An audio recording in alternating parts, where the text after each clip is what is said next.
Hello दोस्तों, हम आज से स्टार्ट कर रहे हैं binary operation which is the next chapter after the relation and the functions. तो देखिए भी बाइनरी ऑपरेशन के लिए मुझे आपको कुछ पुरानी बातें याद दिलानी पड़ेंगी और कुछ नई बातें भी बतानी पड़ेंगी। पुरानी बातें वो जो आपने 7th और 8th स्टैंडर्ड में पढ़ी थी, कुछ प्रॉपर्टीज़, ठीक है ना। और बाकी बाइनरी ऑपरेशन तो आप खैर पहली बार नाम ही सुन रहे हो।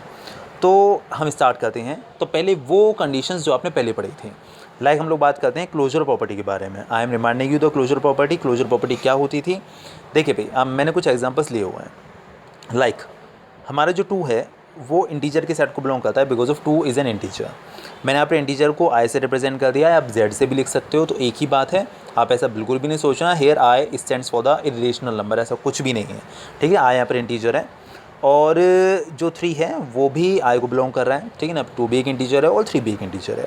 अब देखिए, अगर हम लोग 2 और 3 को ऑपरेट करें तो आप अलग अलग तरीके से 2 और 3 को ऑपरेट कर सकते हो। For some examples I have given 4 major operations. 4 major operations कौन से होते हैं? Addition, multiplication, division and subtraction. तो वही मैंने 4 ऑपरेशंस लगाए हुए हैं। अगर आप 2 और 3 को ऐड करते हो तो आपको 5 मिलता है। फर्स्ट वाले केस में देखिए, 2 और 3 को अगर आप ऐड करते हो तो आपको 5 मिलता है। ये भी एक इंटीजर है। आई मीन टू से आपने जो नंबर्स यूज़ किए, कहाँ से यूज़ किए? इंटीजर्स में से यूज़ किए, और आपको जो नंबर मिला वो भी एक इंटीजर ही मिला। तो यहाँ पर आप कहोगे कि the closure property is satisfied. यहाँ पर क्लोजर प्रॉपर्टी एप्लीकेबल है, या फिर आप ये भी कह सकते हो the closure property holds good here. अगर आप बात करते हो सब्ट्रैक्शन वाली, तो सब्ट्रैक्शन को हम लोग देखें तो -1 मिलता है अगर आप 2 - 3 करते हो तो। ये भी एक इंटीजर को सेट को बिलोंग करता है। -1 इज़ ऑल्सो एन इंटीजर। अगर आप 2 और 3 का मल्टीप्लिकेशन करते हो तो आपको मिलता है 6। ये भी एक इंटीजर है, ठीक है ना। तो इन तीनों केसेस में हम कह सकते हैं the closure property is applicable. और जो लास्ट वाला केस है डिवीजन वाला, 2/3, तो आपको मिलेगा 2/3। ये इंटीजर को बिल्कुल भी बिलोंग नहीं करता। So here the closure property is not satisfied. इन फर्स्ट 3 केसेस में क्लोजर प्रॉपर्टी सेटिस्फाइड है, और जो लास्ट वाला केस है इसमें क्लोजर प्रॉपर्टी सेटिस्फाइड नहीं है। तो क्लोजर प्रॉपर्टी का मीनिंग क्या हुआ कि आप ऑपरेशंस करने के लिए जो भी नंबर्स जिस सेट में से ले रहे हो, होल नंबर्स में से, इंटीजर्स में से या रेशनल नंबर में से, उन नंबर्स को ऑपरेट करने के बाद अगर फिर से उसी सेट का कोई नंबर मिले, उसी सेट का कोई टर्म मिले, अगर रेशनल नंबर का ले रहे हो तो रेशनल नंबर मिलना चाहिए, अगर इंटीजर का ले रहे हो तो इंटीजर मिलना चाहिए, अगर होल नंबर का यूज़ करो तो आपको होल नंबर मिलना चाहिए। तो इन केसेस में आप कहोगे the closure property holds good और the closure property is satisfied. Okay, अच्छा, और देखिए मैंने एक और एग्जाम्पल लिया हुआ है। मैंने होल नंबर का एग्जांपल लिया हुआ है। 2 होल नंबर के सेट को बिलोंग करता है और 3 भी होल नंबर के सेट को बिलोंग करता है। अगर आप 2 + 3 करते हो तो आपको मिलता है 5। ये भी एक होल नंबर है। अगर आप 2 - 3 करते हो तो आपको मिलता है -1। -1 इंटीजर तो है, but this does not belong to the set of the whole numbers, therefore the closure property is not satisfied here. अगर हम लोग बात करें मल्टीप्लिकेशन के बारे में, तो आपको 6 मिल रहा है 2 और 3 के मल्टीप्लिकेशन के लिए, तो आपको मिलेगा यहाँ पर 6 जो कि एक होल नंबर है, तो यहाँ पर क्लोजर प्रॉपर्टी सेटिस्फाइड है। अगर हम 2/3 करते हैं तो आपको मिलेगा 2/3। ये भी होल नंबर के सेट को बिलोंग नहीं करता। तो इस वाले केस में मतलब in case of addition and multiplication the closure property is satisfied, but in case of the subtraction and the division the closure property is not satisfied. ठीक है, अब देखिए हमने क्या लिखा हुआ है।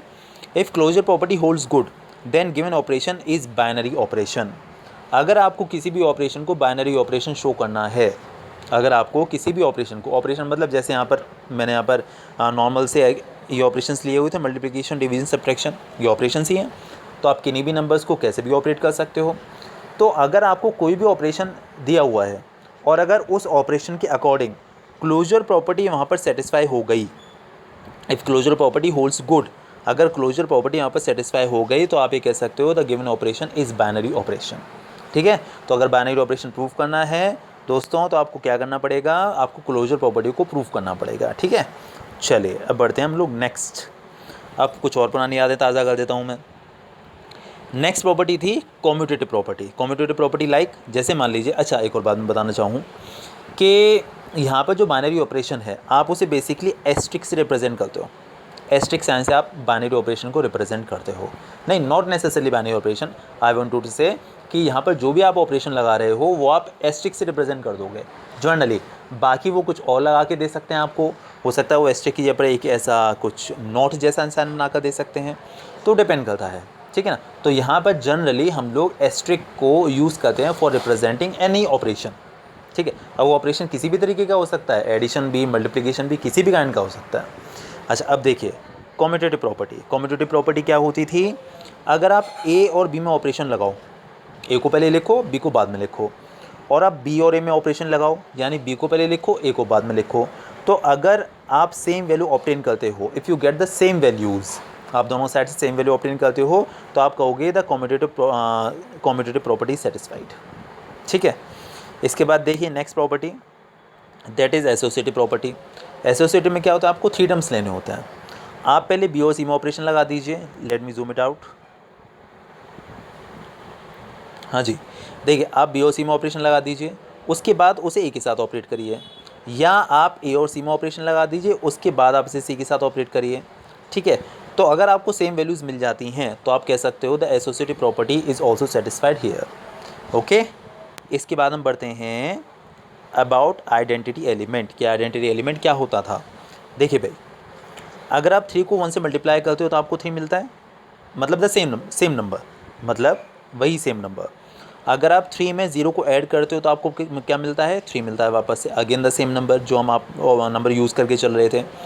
तो अगर कोई भी हम ऐसा नंबर यूज़ करें जिसका किसी सेकंड वाले नंबर के साथ ऑपरेशन करके वही सेकंड वाला नंबर आ जाए, आपने लाइक 3 को 1 के साथ ऑपरेट किया तो 3 आया, 3 को आपने 0 के साथ ऑपरेट किया तो फिर से 3 आया, तो इस काइंड के जो नंबर्स होते हैं इन्हें आइडेंटिटी नंबर्स कहा जाता है या फिर आइडेंटिटी एलिमेंट कहा जाता है। 1 का मल्टीप्लाई किसी भी नंबर से करिए वही नंबर आएगा, 0 का एडिशन किसी भी नंबर से करिए वही नंबर आएगा। तो इसीलिए हम ये कह सकते हैं कि 1 एंड 0 आर आइडेंटिटी एलिमेंट्स, ये आइडेंटिटी एलिमेंट्स हैं। क्योंकि 1 को मल्टीप्लाई करके सेम नंबर आया तो आप कहोगे 1 इज़ मल्टीप्लिकेटिव आइडेंटिटी, और 0 को ऐड करके सेम नंबर आता है तो इसीलिए आप कह सकते हो 0 इज़ एडिटिव आइडेंटिटी। तो आइडेंटिटी एलिमेंट क्या होता है दोस्तों, अगर आप किसी और नंबर के साथ उसको ऑपरेट करिए और वही नंबर आप फिर से गेन कर लो, फिर से वही आपको नंबर मिल जाए, ठीक है ना। 1 का मल्टीप्लाई 5 से करो 5 मिल जाएगा, 0 का एडिशन आप 5 से करो तो आपको फिर से 5 मिल जाएगा। तो इस काइंड के एलिमेंट्स को, इस काइंड के नंबर्स को आप आइडेंटिटी नंबर्स और आइडेंटिटी एलिमेंट्स कहते हो। ठीक है। इन दोनों ऑपरेशंस को देख के हम कह सकते हैं कि जो 1 है that is suppose to be a multiplicative identity and 0 is suppose to be an additive identity. देखिए मैंने यहाँ पर लिखा हुआ है 1 is a multiplicative identity and 0 is additive identity. ठीक है, आपको याद रखना है। अच्छा ये तो रही नॉर्मल कंडीशंस के लिए जो जनरल टर्म्स हम लोग यूज़ करते हैं। अगर हम लोग जो ऑपरेशन पढ़ने वाले हैं बाइनरी ऑपरेशन, उसके रिगार्डिंग बात करें तो हम लोग यहाँ पर ऑपरेशन को जनरली एस्टेरिस्क साइन से रिप्रेजेंट करते हैं। अगर आप कोई एलिमेंट आपके पास ई है मान लीजिए और आप ए के साथ उसे ऑपरेट कर दो, तो अगर वापस से ए मिल गया आपको तो आप कह सकते हो E is an identity element. ये तो बात कर रहे थे हम लोग वही पीछे कि 3 को 1 के साथ ऑपरेट किया 3 मिल गया, 3 को या 5 को या 7 को जो भी आप नंबर लेना चाहें 0 के साथ ऑपरेट किया फिर से सेम नंबर आपको मिल गया। तो ये जो नंबर्स हैं, ये जो टर्म्स हैं, इन्हें आइडेंटिटी एलिमेंट्स कहा जाता है। सेम कंडीशन दोस्तों हमारे पास यहाँ पर ई के लिए रिगार्डिंग भी है कि आप अगर ए को ई के साथ ऑपरेट कर रहे हो तो आपको वापस से ए ही मिल रहा है, तो हम यहाँ भी कह सकते हैं कि E is an identity element. ठीक है, चलिए हम बढ़ते हैं आगे। इसके बाद हम लोग दोस्तों बात करते हैं इन्वर्स के बारे में।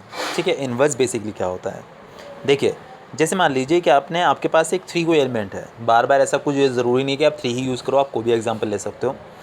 अगर आप 1/3 के साथ इसको मल्टीप्लाई कर दो तो आपको क्या मिला 1। अच्छा आपके पास जैसे 3 है, आप 3 को अगर -3 के साथ ऑपरेट कर दो, ऐड कर दो, तो आपको कितना मिला 0 मिलेगा। तो अगर आपने 3 का 1/3 से मल्टीप्लाई किया तो आपको मिला एक identity element and 1 was multiplicative identity. अगर आपने 3 को -3 के साथ ऑपरेट किया तो आपको कितना मिला 0, है ना, ये भी एक आइडेंटिटी एलिमेंट है and basically it is additive identity. समझ में आ गई ना बात। तो मैं ये कहना चाहता हूँ कि 3 को 1/3 के साथ ऑपरेट करने पर एक आइडेंटिटी एलिमेंट मिल रहा है, 3 को -3 के साथ ऑपरेट करने पर भी आपको एक आइडेंटिटी एलिमेंट्स मिल रहा है। तो ये जो टर्म्स होते हैं ये वाले जिनके साथ आपने ऑपरेट कर रहे हो, इन्हें कहा जाता है इन्वर्स एलिमेंट। ठीक है ना, अगर आप एक नंबर को दूसरे नंबर के साथ ऑपरेट करो और आपको आइडेंटिटी एलिमेंट मिल जाए तो जो दूसरा वाला टर्म है वो कहा जाएगा इन्वर्स। ठीक है, सिमिलरली आप अगर ए को बी के साथ ऑपरेट करो, ठीक है, और आपको ई मिल जाए या आप ये भी कह सकते हो कि बी को ए के साथ ऑपरेट करो तो आपको ई मिल जाए। जैसे मान लीजिए कि आपने ए को बी के साथ ऑपरेट किया, आपको ई मिल गया, तो जो बी है वो यहाँ पर आइडेंटिटी एलिमेंट है, ठीक है। या आप ए भी ले सकते हो। मैंने यहाँ पर ए के लिए दूसरा एग्जांपल भी लिख के बता दिया कि अगर आप बी को ए के साथ ऑपरेट करो और आपको आइडेंटिटी एलिमेंट मिल जाए तो आप ए को कहोगे कि A is an inverse element, ठीक है। तो इस तरीके से आप इन्वर्स की कहानी कह सकते हो। समझ में आ गई होगी बात मेरे ख्याल से अच्छे से। चलिए हम बढ़ते हैं कुछ क्वेश्चंस पर, और क्वेश्चंस पढ़ने से सॉल्यूशन करने से पहले हम थोड़ा क्वेश्चंस देख लेते हैं। एक्सरसाइज नंबर 3A फुल तो नहीं की है, कुछ क्वेश्चंस मैंने समझाने के लिए कर दिए हैं, बाकी देखिए कल वाली वीडियो में ही कंटिन्यू करेंगे, आई मीन टू से नेक्स्ट वाली वीडियो में। तो हो सकता है वो वीडियो आज ही आ जाए, that depends upon time.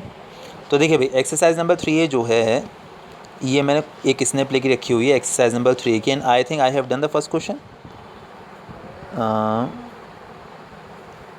Yes, I have done the first part of the first question. Let's see. देखिए भाई उन्होंने बोला कि जो एक एस्ट्रिक है that is on Z plus यानी कि पॉजिटिव इंटीजर्स। यहाँ पर जो ये एस्ट्रिक वाला जो ऑपरेशन अप्लाई कर रहे हैं ये सिर्फ पॉजिटिव इंटीजर्स के लिए ही अप्लाई कर रहे हैं। और ए एस्ट्रिक बी को इस तरीके से ऑपरेट किया जाता है that A asterisk B is equal to A into B, कि अगर आप ए को बी के साथ ऑपरेट करोगे तो ए इंटू बी के बराबर होगा। मैंने ये बोला था कि जो एस्ट्रिक है वो किसी भी काइंड का ऑपरेशन हो सकता है कि वो ए एस्ट्रिक बी को रिप्रेजेंट करने के लिए ए बी स्क्वायर यूज़ कर दें, हो सकता है वो ए एस्ट्रिक बी के लिए ए इंटू ए बी माइनस 2 कर दें। किसी भी काइंड का कोई भी वो जो है कंडीशन अप्लाई कर सकते हैं कि आप ए और बी को कैसे ऑपरेट कर रहे हो। यहाँ उन्होंने हमको दिया हुआ है ए और बी का मल्टीप्लिकेशन करके, और हमें इसे शो करना है this is a binary operation, इसे बाइनरी ऑपरेशन शो करना है, मतलब आपको इसमें क्लोजर प्रॉपर्टी सेटिस्फाई करके दिखानी होगी। यानी अगर ए और बी दोनों जेड प्लस को बिलोंग करते हैं तो आपको ये शो करना पड़ेगा कि ए बी भी जो है वो भी जेड प्लस को ही बिलोंग कर रहा है। ये तो कंडीशन थी क्लोजर प्रॉपर्टी वाली कि आप जिस सेट में से एलिमेंट्स यूज़ करते हो उन्हें ऑपरेट करने के बाद जो एलिमेंट आपको मिलता है वो भी उसी सेट को बिलोंग करना चाहिए, तो आप कह सकते हो द क्लोजर प्रॉपर्टी सेटिस्फाइड। और अगर क्लोजर प्रॉपर्टी सेटिस्फाई हो जाती है then we can say the given operation is binary operation, ठीक है। चलिए हम बढ़ते हैं अपने सॉल्यूशन की तरफ। वैसे ईजी है, कुछ ऐसे खास है नहीं, बस समझाने के लिए बता दिया थोड़ा सा। देखिए asterisk on Z plus defined by A asterisk B का मतलब हो गया ए बी, इसे आपको बाइनरी ऑपरेशन शो करना है। तो भाई देखिए हमने लिखा सिंस ए और बी दोनों जेड प्लस को बिलोंग करते हैं as it is given in the question, और ए एस्ट्रिक बी का मतलब क्या है ए बी। तो दो पॉजिटिव नंबर्स का अगर आप प्रोडक्ट लेते हो, क्योंकि ए भी पॉजिटिव इंटीजर है और बी भी पॉजिटिव इंटीजर है, तो अगर आप दो पॉजिटिव इंटीजर्स का प्रोडक्ट लेते हो लाइक ए बी, तो दो पॉजिटिव इंटीजर्स का जो प्रोडक्ट है वो भी हमेशा पॉजिटिव इंटीजर ही आता है, ठीक है। तो मैंने यहाँ पे लिखा हुआ है सिंस प्रोडक्ट ऑफ टू, यहाँ पर आप पॉजिटिव और लगा लीजिए, since product of two positive integers is always a positive integer. दो पॉजिटिव इंटीजर का जो प्रोडक्ट है वो हमेशा एक पॉजिटिव इंटीजर ही आता है। That's why we can say that A asterisk B is A asterisk B is binary as we know the closure property is applicable here, ठीक है। ये देखिए हमने लिखा हुआ है यहाँ पर कि implies that therefore a b belongs to z plus, hence closure property is satisfied here, और अगर closure property satisfy हो जाती है hence asterisk is a binary operation। समझ में आ गया होगा अच्छे से। इसके बाद देखिए भी मैंने इसका सेकंड वाला पार्ट किया हुआ है, फर्स्ट वाले क्वेश्चन का second part. So let first read the question. हाँ जी, सेकंड वाला asterisk on Z plus defined by A asterisk B, A और बी को आप इस तरीके से ऑपरेट कर रहे हो कि आप ए और बी को माइनस करके इसका मॉडुलस ले रहे हो, और आपको इसे शो करना है कि बाइनरी ऑपरेशन है, ठीक है। इसे आपको बाइनरी ऑपरेशन शो करना है। देखिए भाई बेसिकली जो मॉडुलस होता है वो टर्म्स को पॉजिटिव बना देता है।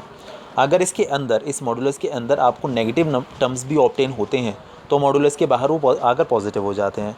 तो जनरली हमें ऐसा लगता है कि भाई देखिए ए और बी दोनों पॉजिटिव इंटीजर को बिलोंग कर रहे हैं, और ये जो modulus of A minus B दिया हुआ है ये भी पॉजिटिव ही निकल कर आएगा। तो पॉजिटिव का ही आप पॉजिटिव इंटीजर्स के सेट से ही एलिमेंट यूज़ कर रहे थे, और ऑपरेट करने के बाद भी पॉजिटिव इंटीजर के सेट को ही बिलोंग कर रहा है वापस से, तो ये तो बाइनरी ऑपरेशन होना चाहिए। देखिए हमें ऐसे ही लगता है, बट अगर आप थोड़ा ध्यान से देखिए तो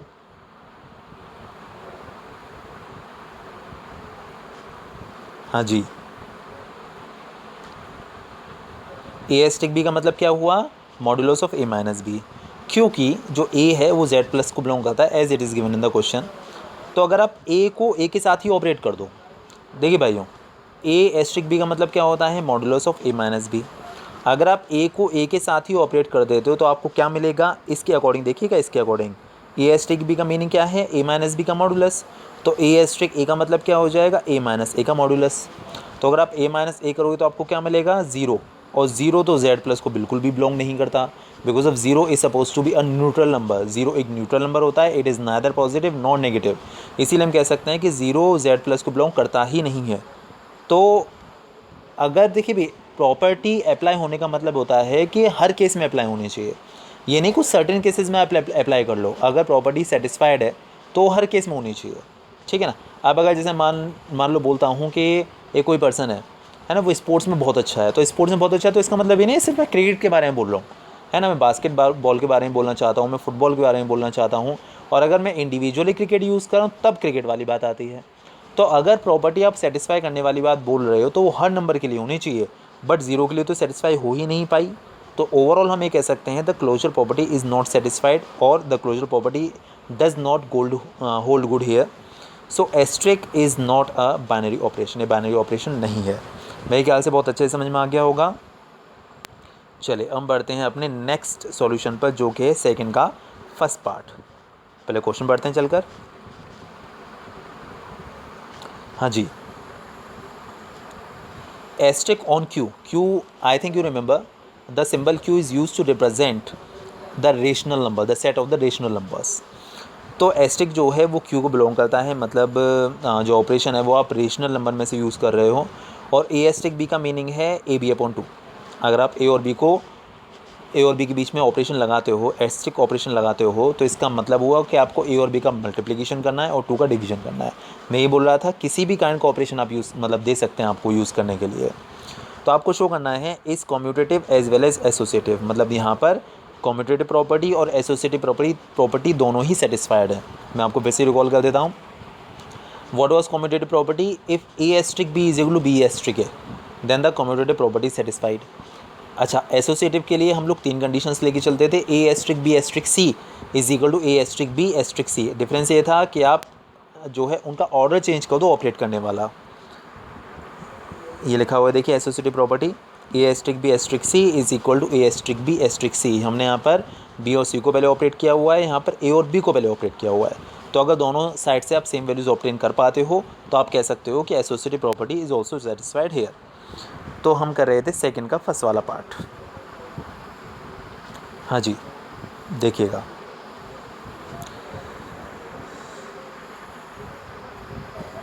ए एस्ट्रिक बी का मीनिंग क्या है, ए बी अपॉन टू।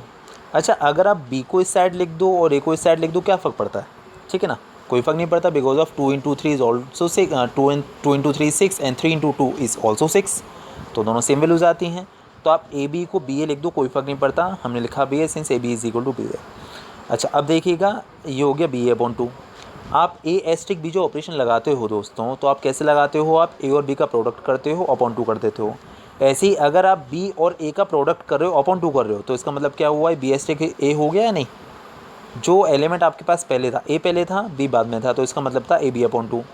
यहाँ पर बी पहले है और ए बाद में है, तो आप इसका मतलब क्या कह सकते हो, बी एस्ट्रिक है। तो ओवरऑल हम ए एस्ट्रिक बी लेके चले थे और हमें बी एस्ट्रिक इस साइड से मिल गया, तो दोनों इक्वल हो गया आपस में। तो इसीलिए हम कह सकते हैं the commutative property is satisfied है, ठीक है, और कॉम्यूटेटिव प्रॉपर्टी होल्ड्स गुड। अब देखिए, अब हम शो करना चाहते हैं कि यहाँ पर एसोसिएटिव प्रॉपर्टी भी सेटिस्फाइड है, क्योंकि उन्होंने हमको बोला है प्रूफ करने के लिए। तो एसोसिएटिव प्रॉपर्टी के लिए आपको 3 एलिमेंट्स लेने होंगे। हमने लिखा for A comma B comma C belong to Q, that is a rational number. अगर आप A asterisk B asterisk C को ऑपरेट करते हो, यहाँ पर आप पहले बी एस्ट्रिक सी को कर रहे हो क्योंकि हमने यहाँ पर ब्रैकेट लगाया हुआ है। तो भाइयों देखिए, अगर आप ए एस्ट्रिक बी को ऑपरेट करते हो तो उसको आप कैसे लिखते थे, ए बी अपॉन टू। ऐसे ही अगर आप बी एस्ट्रिक सी को ऑपरेट करोगे तो आप इसे क्या लिखोगे, बी सी अपॉन टू, और जो ए एस्ट्रिक है वो इसके आगे लिखा हुआ है, ठीक है, वेरी नाइस, समझ गए ना बात। बी एस्ट्रिक सी को हमने ऑपरेट कर दिया तो इसे हमने बी सी अपॉन टू लिख दिया, और ए एस्ट्रिक जो था वो एज इट इज़ लिखा हुआ है। नाउ सी, अब आपका ये ए है और ये पूरा बी है, क्योंकि इनके बीच में एस्ट्रिक का साइन है, ये ए है और ये पूरा बी लेकर चलना है आपको, तो इनका रिप्रेजेंटेशन क्या था, आप इन्हें कैसे ऑपरेट कर रहे थे, ए एस्टिक बी का मतलब था ए इंटू बी अपॉन टू। ए तो ए ही है, बट बी के प्लेस पर यहाँ पर क्या है, बी सी, तो ए इंटू बी अपॉन टू। ठीक है, अब देखिएगा इस ए का और इस बी सी का मल्टीप्लिकेशन हो जाएगा तो ए बी सी हुआ, और अगर आप 2 का 2 से मल्टीप्लिकेशन यहाँ पर करोगे तो आपको मिल जाएगा नीचे 4। तो फाइनली जो हमारा LHS था ए एस्ट्रिक बी एस्ट्रिक सी, वो हमारे पास ए बी सी अपॉन 4 निकल कर आ गया। अगर आपको एसोसिएटिव प्रॉपर्टी सेटिस्फाई करके दिखानी है तो आपको RHS से भी यही टर्म लेकर आना होगा। चलिए हम बढ़ते हैं ए एस्ट्रिक बी एस्ट्रिक सी की तरफ।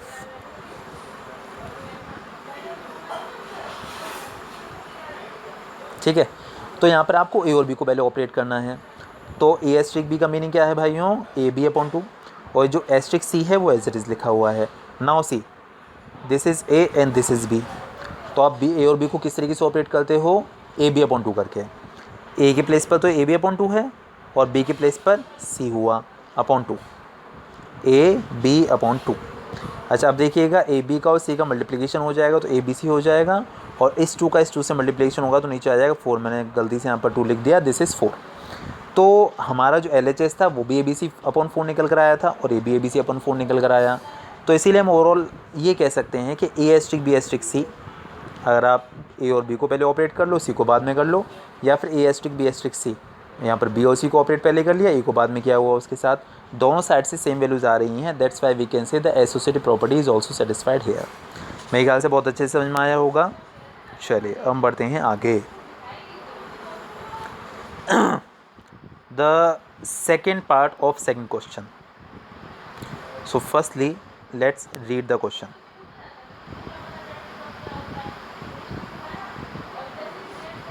जी हाँ, देखिए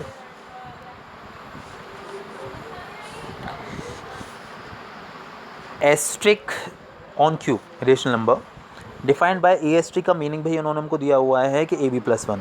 मतलब अगर आपको ए और बी को ऑपरेट करना है तो इस तरीके से करना पड़ेगा कि पहले ए और बी को मल्टीप्लाई करिए, उसके बाद इसमें 1 ऐड कर दीजिए।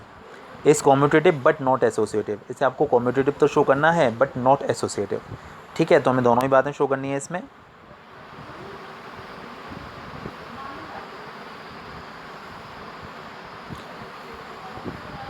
हाँ जी, अच्छा ए एस्ट्रिक बी का मीनिंग क्या है, ए बी प्लस 1। तो ए एस्ट्रिक बी का मीनिंग है ए बी प्लस 1। अच्छा एक और बात, आप ए बी को बी ए लिख सकते हैं, एक ही बात हम पीछे भी डिस्कस कर चुके हैं। Since a b is equal to b a, तो हमने ए बी के प्लेस पर बी ए लिख दिया प्लस 1 एज इट इज़। देखिए भाई अगर आप ए एस्ट्रिक बी कर रहे हो तो इसका वैल्यू होती है ए बी प्लस 1। मतलब आप जो नंबर पहले है उसे आप पहले लिख देते हो और जो नंबर बाद में उसे आप बाद में लिख देते हो, ए बी प्लस 1। सिमिलरली यहाँ पर हमारे पास बी ए प्लस 1 निकल कर आया तो इसका मीनिंग हो गया बी एस्ट्रिक है। आप ए एस्ट्रिक भी लेकर चले थे और आपको मिल गया बी एस्ट्रिक है, तो आप कह सकते हो द कम्यूटेटिव प्रॉपर्टी सेटिस्फाइड। ठीक है, अब आपको शो करना है the associative property is not satisfied. तो वापस से वही condition, for A comma B comma C belong to the rational number, ये तीनों ही रेशनल नंबर की सेट को बिलोंग करते हैं।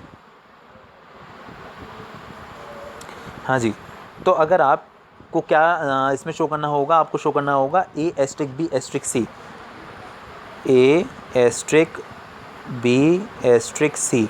आप इसमें पहले सी को ऑपरेट कर लीजिए, फिर ए एस्ट्रिक बी एस्ट्रिक सी, इसमें आप ए और बी को पहले ऑपरेट कर लीजिए, तो दोनों वैल्यू सेम नहीं आएंगी, आपको ये शो करना है। ठीक है, तो वापस से आते हैं अपने सॉल्यूशन पर। ए एस्ट्रिक बी एस्ट्रिक सी, यहाँ पर हम बी और सी को पहले ऑपरेट कर रहे हैं। तो भाई देखिए दो नंबर्स को यहाँ पर किस तरीके से ऑपरेट किया जा रहा है। ए एस्ट्रिक बी का मतलब था ए बी प्लस 1, यहाँ पर ए के प्लेस पर बी है और बी के प्लेस पर सी है, तो ये हो जाएगा बी सी प्लस 1। ठीक है, अब आपका ये ए है और ये पूरा बी है, ये ए है और ये पूरा बी है, because of this is A asterisk B. तो आपको कैसे ऑपरेट करना है, ए बी प्लस 1, तो ए के प्लेस पर तो ए और बी के प्लेस पर बी सी प्लस 1 और प्लस 1 और ए एस्ट्रिक बी का मीनिंग था A B plus 1, so this is A and this is B. ठीक है, तो ए एस्ट्रिक बी का मतलब हो गया ए बी प्लस 1, और आप ए का मल्टीप्लिकेशन कर लीजिए ब्रैकेट के अंदर, तो ये हो जाएगा ए का बी सी से करेंगे तो ए बी सी, फिर ए का जब इस 1 से होगा तो ए और ए वाला 1 जो वो एज इट इज़ है। ओवरऑल ये निकल कर आया आपका A B C plus A plus 1। ये तब लिया हमने जब हम बी और सी को पहले ऑपरेट करके चल रहे थे। तो आपको सेकेंड पार्ट निकालना पड़ेगा जिसमें आप ए और बी को पहले ऑपरेट करोगे।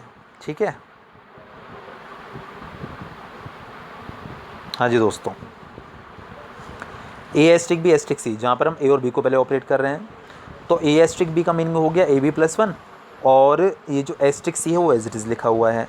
अब आपका ये पूरा ए है और ये बी है, अब आपको वापस से भी करना है, this is A asterisk B, then again A B plus one, तो ए मतलब A B plus one, A मतलब ए हो गया, बी मतलब ए हो गया plus one. A asterisk B का मीनिंग था ए बी प्लस वन। अच्छा, अब वापस से आप सी का मल्टीप्लिकेशन कर लीजिए अंदर, तो आपको मिलेगा A B C plus one, ये आपका निकल के आया जब आप ए और बी को पहले ऑपरेट करके चल रहे हो। तो जो लास्ट वाली वैल्यू थी that was A B C plus A plus one, see this last line, last step, A B C plus A plus one. और अगर आप ए और बी को पहले ऑपरेट करके चल रहे हो तो आपको मिल रहा है a B C plus c plus one, तो दोनों सेम नहीं निकल कर आए, तो that's why a asterisk B asterisk c is not equal to a asterisk B asterisk c. यहाँ पर हम बी और सी को पहले ऑपरेट कर रहे थे, यहाँ पर हम लोग ए और बी को ऑपरेट कर रहे हैं पहले, और दोनों सेम वैल्यूज़ नहीं आ रही हैं, therefore we can say this is not associative, this is not associative. ठीक है। अच्छा, अब अगला क्वेश्चन देखते हैं। अगला जो क्वेश्चन है भाइयों वो ये है कि हमें कोई ऑपरेशन दिया हुआ ए एस्ट्रिक बी, वो इस तरीके का है कि आप इसे ऑपरेट करने के लिए यूज़ करते हो A upon B plus one. ठीक है, तो आपको शो करना है this is neither commutative not associative. तो मैं तो सिर्फ कॉम्यूटेटिव दिया हुआ है और दिखाया हुआ है, बाकी आप आगे सॉल्व करना। अगर आज टाइम मिल पाता है तो सेकंड वीडियो भी आज ही अपलोड कर दूंगा। ठीक है, तो ए एस्ट्रिक बी का मीनिंग था a upon B plus one. Similarly अगर आप बी एस्ट्रिक ए निकालते हो तो देखिए भाई, इससे हम थोड़ा सा हिंट लेते हैं। अगर आप जो फर्स्ट वाला टर्म ले रहे हो वो आपको न्यूमरेटर में यूज़ करना है, और जो सेकंड वाला टर्म है वो आपको डेनोमीटर में यूज़ करना है। इसी तरीके से यहाँ पर जो b है वो तो न्यूमरेटर में आ जाएगा, और जो a है वो डेनोमीटर में आ जाएगा। This will be b upon a plus one. आप देख सकते हैं ये दोनों बिल्कुल भी सेम नहीं है, a upon B plus one is not equal to b upon a plus one. Overall हम ये कह सकते हैं a asterisk B is not equal to b asterisk a, ये दोनों बिल्कुल भी सेम नहीं निकल कर आए। That's why we can say the commutative property is not satisfied here. मेरे ख्याल से इतना पार्ट अच्छे से समझ में आया होगा कि बाइनरी ऑपरेशन है क्या। ठीक है ना, बाइनरी ऑपरेशन है अगर किसी भी रिलेशन में, किसी भी आप ऑपरेशन में आप यूज़ करते हो, कोई भी ऑपरेशन यूज़ करते हो और उस ऑपरेशन में अगर क्लोजर प्रॉपर्टी सेटिस्फाई हो जाती है तो हम कह सकते हैं the binary operation is satisfy, the given operation is binary operation. ठीक है, कॉम्यूटेटिव समझ में आ गई, एसोसिएटिव समझ में आ गई, आइडेंटिटी क्या है, इन्वर्स क्या है, ये भी समझ में आ गया। ऑल दो आप इस एक्सरसाइज के सारे क्वेश्चन अभी बिल्कुल भी नहीं कर पाओगे, बहुत कन्फ्यूजन आएगा, है ना। और अगर इसके फर्दर क्वेश्चंस आप अगर करते हो आज और आपके पास बुक नहीं है तो आप मुझे बता दीजिएगा, मैं बुक की इमेज सेंड कर दूंगा, और जो है बाकी आप क्वेश्चंस लगाएं। अगर आज टाइम मिलता है तो सेकंड वीडियो आज ही, अदरवाइज़ कल। Okay, bye bye.